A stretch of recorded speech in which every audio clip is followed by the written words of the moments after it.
पिछले दिनों एक ऐसी खबर आई जिसने पूरे देश को हिलाकर रख दिया। दिल्ली में लिव इन में रह रहे एक प्रेमी ने अपनी प्रेमिका की बड़ी ही बेरहमी से पहले जान ले ली और फिर उसकी लाश को 35 टुकड़े करके फ्रिज में रख दिया और फिर उन टुकड़ों को बाहर फेंकना शुरू कर दिया। ये ऐसी कोई पहली घटना नहीं है, बल्कि 2010 में एक ऐसी ही या कहें कि इससे भी भयानक और हिला देने वाली घटना को अंजाम दिया गया था। तब फर्क बस इतना था कि आज लाश के 35 टुकड़े किए गए थे, तब 72 टुकड़े किए गए थे। दुनिया इस घटना को अनुपमा गुलाटी डीप फ्रीजर हत्याकांड के नाम से जानती है। तो आखिरकार 2010 में किसने, किसके और क्यों 72 टुकड़े कर दिए थे तथा इस पूरे रात से कब और कैसे पर्दा उठा था, चलिए जानते हैं सब कुछ इस वीडियो में आगे। इस दरिंदगी की वजह और पूरी कहानी आपको हिलाकर रख देगी। इसके अलावा हाल ही में दिल्ली पुलिस ने आफताब श्रद्धा केस और 2010 में घटित इसी Anupama Gulati deep freezer case के आपसी कनेक्शन के बारे में जो खुलासा किया है, उसे सुनकर आप और भी ज्यादा शॉक्ड रह जाएंगे। तो आखिर इन दोनों केस में क्या कनेक्शन है वो भी जानेंगे आगे, तो वीडियो में अंत तक जरूर बने रहें। लेकिन कहानी में आगे बढ़ने से पहले जल्दी से इस चैनल को सब्सक्राइब जरूर कर लें, साथ ही हमारे लेटेस्ट वीडियो की नोटिफिकेशन के लिए बेल आइकन जरूर दबा लें। चलिए अब कहानी शुरू करते हैं। इस कहानी के मुख्य किरदार हैं राजेश गुलाटी और अनुपमा गुलाटी। राजेश गुलाटी का जन्म देहरादून में हुआ था।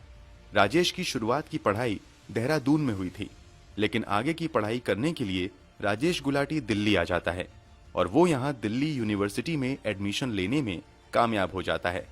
यहाँ दिल्ली यूनिवर्सिटी से राजेश कंप्यूटर साइंस में एमएससी की डिग्री हासिल करता है और सॉफ्टवेयर इंजीनियर बनता है। दिल्ली में पढ़ाई के दौरान ही राजेश गुलाटी की मुलाकात अनुपमा से होती है। अनुपमा दिल्ली की ही रहने वाली थी। पहली मुलाकात में ही दोनों एक दूसरे को पसंद करने लगते हैं और एक दूसरे की तरफ दोस्ती का हाथ बढ़ाते हैं। धीरे धीरे इन दोनों की दोस्ती बीतते समय के साथ और भी ज्यादा गहरी होती चली जाती है, जो आगे चलकर प्यार में बदल जाती है।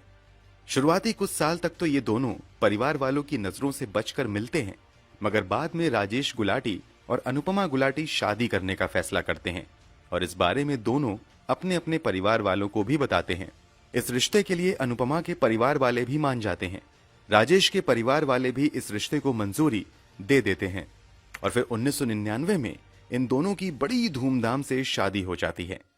शादी के बाद राजेश और तरक्की करता है तथा अमेरिका की एक बड़ी कंपनी में नौकरी हासिल कर लेता है। इसके बाद बतौर सॉफ्टवेयर इंजीनियर जॉब करने के लिए वो अमेरिका चला जाता है। अनुपमा भी राजेश के साथ ही अमेरिका चली जाती है। अब तक इन दोनों की जिंदगी बहुत ही खुशहाल थी। ये दोनों अपनी मर्जी के हिसाब से खुशी खुशी जिंदगी बिता रहे थे। अमेरिका पहुंचकर भी कुछ महीनों तक सब कुछ काफी अच्छा चलता है। राजेश को महीनों में लाखों रुपए सैलरी के तौर पर मिल रहे थे। राजेश ने अमेरिका में अपना एक खुद का घर भी खरीद लिया था। मगर जैसे जैसे समय बीतता है, इनकी जिंदगी में ट्विस्ट आने शुरू हो जाते हैं। दरअसल अमेरिका आने के बाद राजेश तो रोजाना जॉब पर चला जाता था, मगर अनुपमा अकेले घर में रह जाती थी और अकेले बोर होने लगती थी। इस कारण एक दिन अनुपमा राजेश से कहती है कि मैं भी नौकरी करना चाहती हूँ, तुम मेरे लिए कोई अच्छी सी नौकरी ढूंढ दो। इस पर राजेश अनुपमा को बताता है कि हमारी वीजा शर्तों के अनुसार तुम यहाँ नौकरी नहीं कर सकती हो। ये जानने के बाद कुछ महीने तो अनुपमा खामोश रहती है, मगर एक समय बाद फिर से वो नौकरी दिलवाने के लिए राजेश पर दबाव बनाने लगती है। इस दबाव का नतीजा ये होता है कि धीरे धीरे अनुपमा और राजेश के रिश्तों में बहुत ज्यादा तनाव पैदा हो जाता है। इस दौरान इन लोगों की जिंदगी में काफी उतार चढ़ाव भी आते हैं और ऐसा लगने लगता है कि शायद रिश्ता यहीं खत्म हो जाएगा। लेकिन फिर 2005 के आसपास राजेश और अनुपमा जिंदगी में चल रही सभी गलतफहमियों और शिकवा शिकायतों को भुलाकर नए सिरे से जिंदगी की शुरुआत करने का फैसला करते हैं। दरअसल इनके घर अब तक किलकारी नहीं गूंजी थी, इसलिए ये दोनों फैसला करते हैं कि शायद घर में बच्चे आ जाएंगे तो आपसी रिश्ते सुधर सकते हैं। इसलिए राजेश और अनुपमा परिवार बढ़ाने का फैसला करते हैं। इसी के साथ साल 2006 में अनुपमा जुड़वा बच्चों को जन्म देती है। घर में एक साथ एक बेटी और एक बेटे ने जन्म लिया था। राजेश और अनुपमा का ये फैसला काफी हद तक सही साबित होता है और अगले कुछ महीनों तक इन दोनों की जिंदगी बड़े आराम से खुशी खुशी गुजरती है। मगर ऐसा लंबे समय तक नहीं चल पाता है, क्योंकि 2007 से 8 के आसपास ये वो समय था जब अमेरिका में महामंदी की शुरुआत हो चुकी थी और बड़े पैमाने पर लोगों की जॉब छिन रही थी। इस मंदी के दौर में कुछ महीनों तक तो राजेश अपनी जॉब बचाने में कामयाब रहता है, मगर एक समय ऐसा आ ही जाता है जब राजेश की नौकरी भी चली जाती है। नौकरी जाने के बाद अब तक की सेविंग से तो ये लोग कुछ महीने वहां गुजार लेते हैं, मगर बीतते समय के साथ इनकी हालत खराब होने लगती है और अंततः इन्हें अमेरिका का अपना घर भी बेचना पड़ता है। वहां का घर बेचकर ये फिर से परिवार के साथ भारत आ जाते हैं। राजेश कुछ महीने तक तो देहरादून में अपने माता पिता के घर पर रहता है, मगर एक समय बाद वो देहरादून में ही गोविंदगढ़ नाम की जगह पर एक किराए का फ्लैट ले लेता है और अपने बीवी बच्चों के साथ वहां रहने लगता है। साथ ही राजेश नौकरी की तलाश में भी लग जाता है। कुछ कोशिशों के बाद कोलकाता की एक बड़ी कंपनी में राजेश को बतौर सॉफ्टवेयर इंजीनियर नौकरी मिल जाती है। पत्नी को देहरादून में ही छोड़कर राजेश कोलकाता में आकर जॉब करने लगता है। जॉब की वजह से राजेश अब बहुत कम कोलकाता से देहरादून आता था। वहीं अनुपमा देहरादून में ही बच्चों के साथ रहा करती थी। ये दोनों साथ बहुत ज्यादा नहीं रहा करते थे। इसके बावजूद एक बार फिर से इन रिश्तों में कड़वाहट आना शुरू हो जाती है। छोटी छोटी बातों को लेकर इन दोनों में झगड़ा शुरू हो जाता है। इन दोनों के बीच हालात इतने ज्यादा बदतर हो जाते हैं कि इन दोनों की लड़ाई फैमिली कोर्ट तक चली जाती है। कई महीनों की सुनवाई के बाद आखिरकार कोर्ट फैसला सुनाती है कि राजेश हर महीने 20,000 रुपए खर्च के लिए अनुपमा को देंगे। दोनों इस फैसले पर सहमति जताते हैं। छोटे मोटे झगड़ों के बीच इन दोनों की जिंदगी चलती रहती है और साल आ जाता है 2010। वैसे तो अनुपमा ज्यादातर अकेली ही रहती थी, क्योंकि राजेश जॉब के सिलसिले में कोलकाता में रहता था, लेकिन फोन और ईमेल के जरिए अनुपमा और राजेश की बातें होती रहती थी। इसके अलावा अनुपमा अपने माता पिता से भी फोन पर बात कर लिया करती थी। ये 2010 के अक्टूबर नवंबर की बात है। राजेश कुछ समय से घर पर ही रह रहा था। इस कारण अनुपमा की बातचीत अपने माता पिता से कम होने लगती है। अक्टूबर नवंबर महीने में तो ऐसा होता है कि अनुपमा अब फोन पर अपने माता पिता से यहां तक कि सभी दोस्तों और रिश्तेदारों से बात करना बिल्कुल छोड़ देती हैं। हालांकि अनुपमा ईमेल के जरिए जरूर अपने भाई तथा कुछ करीबियों से बात किया करती थी, जिसके जरिए अनुपमा के हालचाल का पता उसके घर वालों को लगता रहता था। अनुपमा का जो पर्सनल मोबाइल फोन था वो भी 15 अक्टूबर के बाद स्विच ऑफ हो जाता है। दूसरी तरफ जब अनुपमा के माता पिता या भाई राजेश के मोबाइल पर फोन करने के बाद अनुपमा से बात करवाने को कहते थे, तो अक्सर यही जवाब मिलता था कि अनुपमा कहीं बाहर गई है या फिर बिजी है, समय मिलने पर वो आपसे बात कर लेगी। भले ही अनुपमा फोन पर बात नहीं करती थी, मगर ईमेल के जरिए उन लोगों से, खासकर अपने भाई से जरूर बात कर लेती थी। अब दिसंबर का महीना आ चुका था। बीते 2 महीनों में अनुपमा से किसी ने भी फोन पर बात नहीं की थी। हालांकि इस दौरान ईमेल के जरिए जरूर अनुपमा कुछ लोगों के कांटेक्ट में बनी हुई थी। ईमेल के जरिए अनुपमा अपने जानने वालों को मोबाइल के स्विच ऑफ रखने के बारे में भी बताती है। इसी बीच जब अनुपमा से 2 महीने तक बात नहीं हो पाती है, तो अनुपमा के माता पिता अनुपमा के भाई सूजन कुमार प्रधान को देहरादून भेजते हैं ताकि वो अनुपमा से मिल सके। 12 दिसंबर 2010 को जैसे ही सूजन कुमार प्रधान देहरादून स्थित राजेश के घर पहुंचता है, तो राजेश अपने साले को देखते ही आग बबूला हो जाता है और तुरंत घर के बाहर निकल के दरवाजा बंद कर देता है और कहता है कि अनुपमा कहीं बाहर गई हुई है, अभी तुम अनुपमा से नहीं मिल सकते हो। दूसरी तरफ सूजन जबरदस्ती घर के अंदर जाने का प्रयास करता रहता है।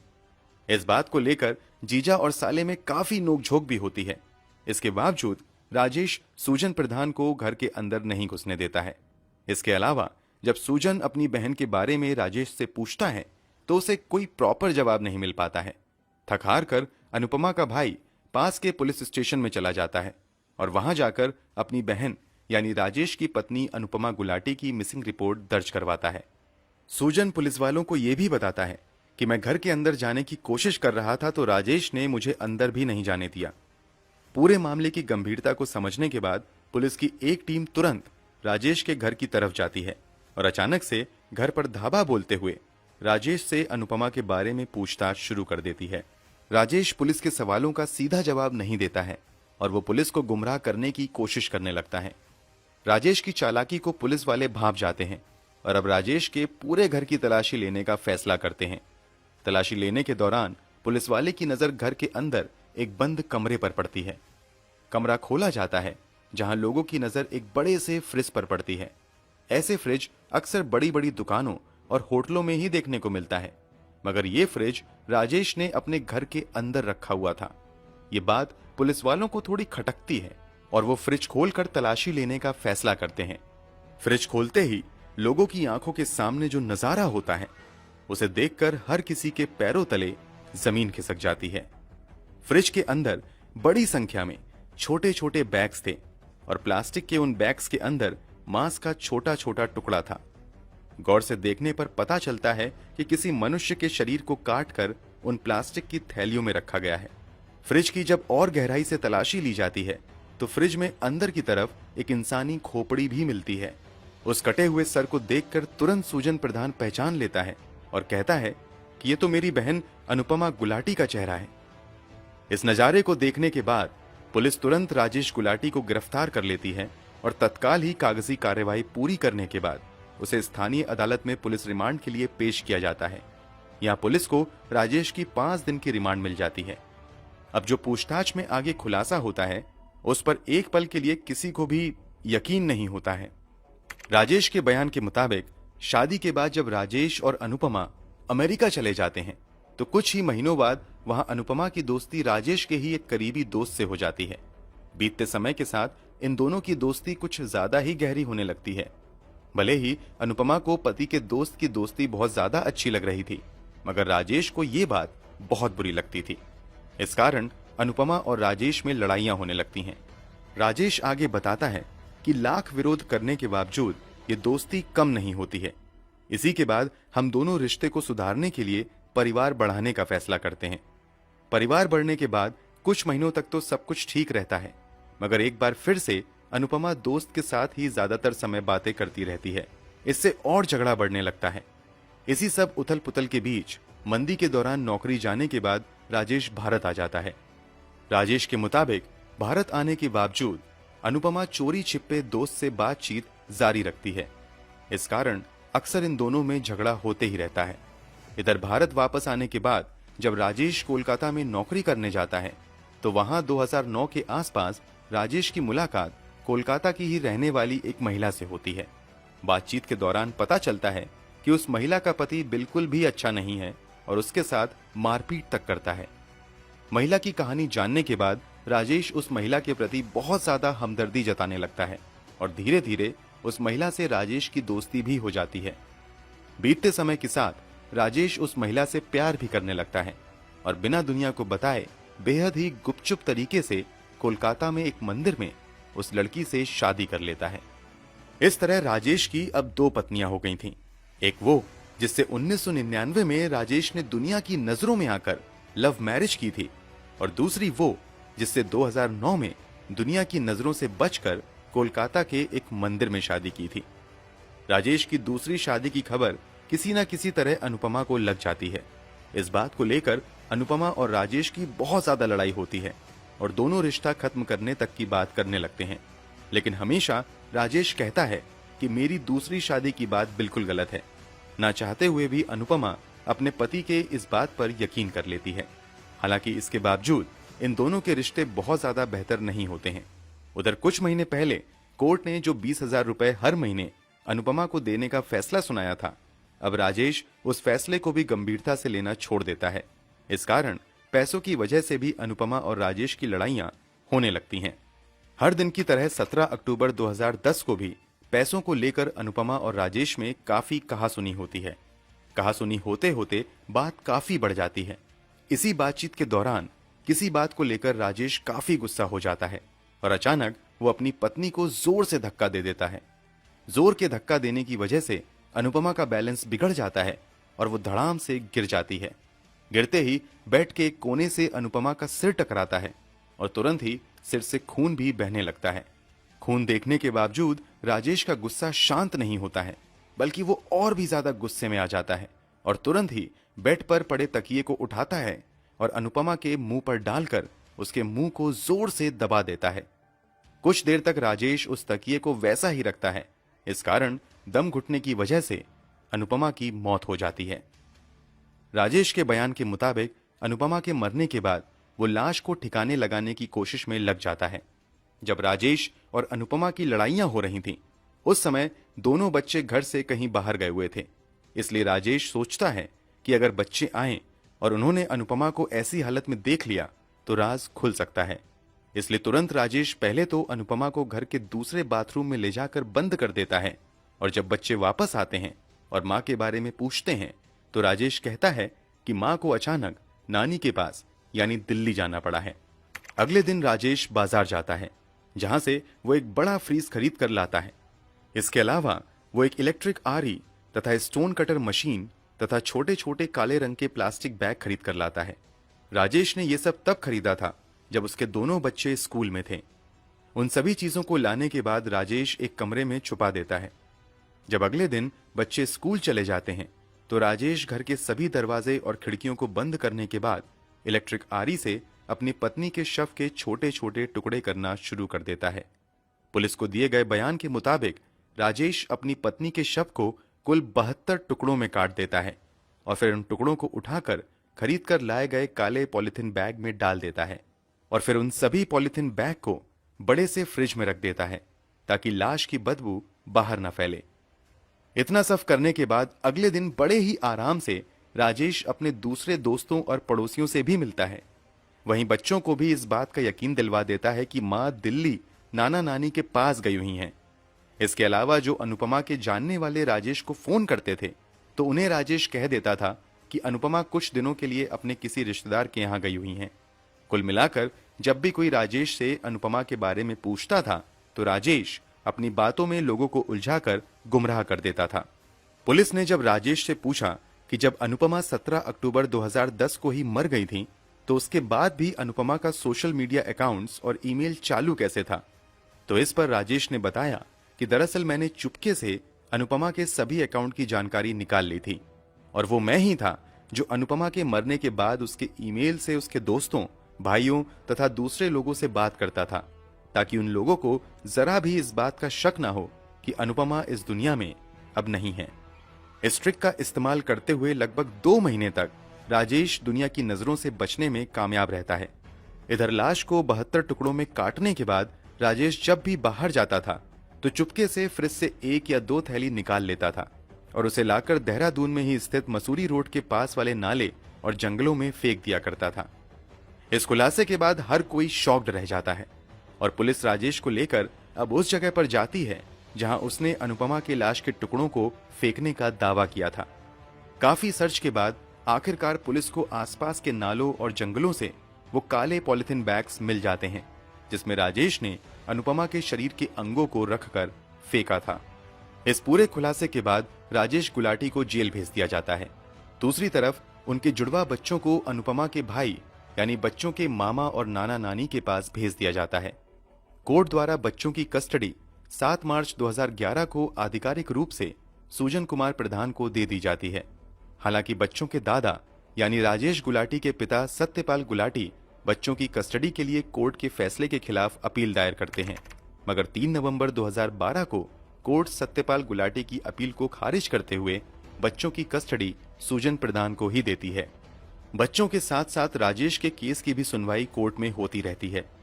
पुलिस दिन रात मेहनत करते हुए राजेश गुलाटी के खिलाफ पुख्ता सबूत जमा करती है और कोर्ट में यह साबित हो जाता है कि राजेश गुलाटी ने बड़ी बेरहमी से अपनी पत्नी की हत्या करने के बाद उसकी लाश को 72 टुकड़ों में काट दिया था। लंबी सुनवाई के बाद इस हत्याकांड के 7 साल बाद 2017 में 1 सितंबर को राजेश गुलाटी को अपनी पत्नी अनुपमा गुलाटी की बड़ी बेरहमी से हत्या करने के जुर्म में धारा 302 तथा सबूत मिटाने की धारा 201 के तहत आजीवन कारावास तथा 15 लाख रुपए आर्थिक दंड की सजा सुनाई जाती है।